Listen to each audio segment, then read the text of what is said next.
A growing controversy is unfolding in the WNBA media landscape as a new narrative about the Indiana Fever emerges. The latest debate, spearheaded by reporter Natalie Esquire, suggests that Caitlin Clark's team is being labeled a super team, despite evidence to the contrary. The controversy began when a clip of Natalie Esquire speaking with Courtney Williams surfaced online. In the video, Esquire makes remarks implying that Indiana's offseason moves have transformed the team into a dominant powerhouse.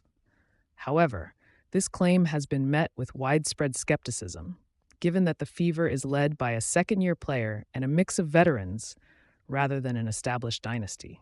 Critics argue that this emerging super team narrative is an attempt by certain media figures to discredit Caitlin Clark before she has the opportunity to solidify her legacy.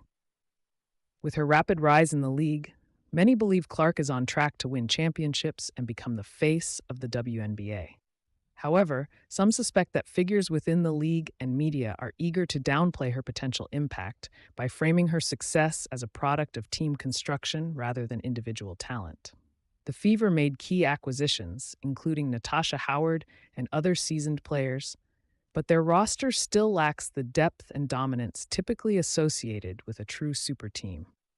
Unlike teams built through multiple all-star additions, Indiana's core remains centered around young talent and strategic veteran additions.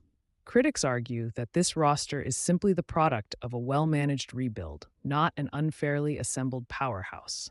The narrative shift raises concerns that Clark's contributions are being overshadowed. Last season, despite an underwhelming roster and coaching struggles under Christie Sides, Clark led the Fever to the playoffs. With the appointment of Stephanie White as head coach, the team has undergone a much-needed transformation, yet this does not equate to an unfair advantage or a super team label. Many fans and analysts have called out the hypocrisy of this label, noting that powerhouse teams like the Las Vegas Aces and New York Liberty, both stacked with all-stars, have rarely faced similar scrutiny.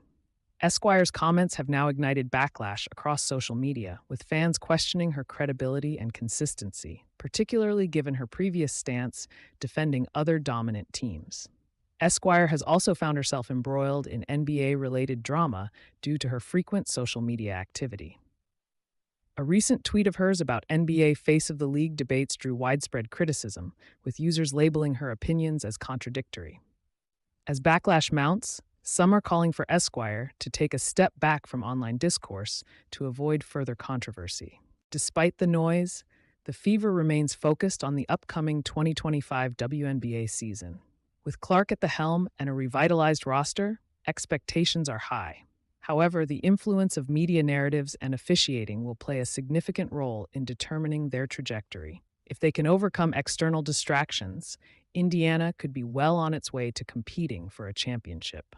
What are your thoughts on the super team narrative? Is it an attempt to discredit Caitlin Clark, or does Indiana's roster deserve the label? Let us know in the comments. Don't forget to like, subscribe, and hit the notification bell to stay updated on all things WNBA and Indiana Fever.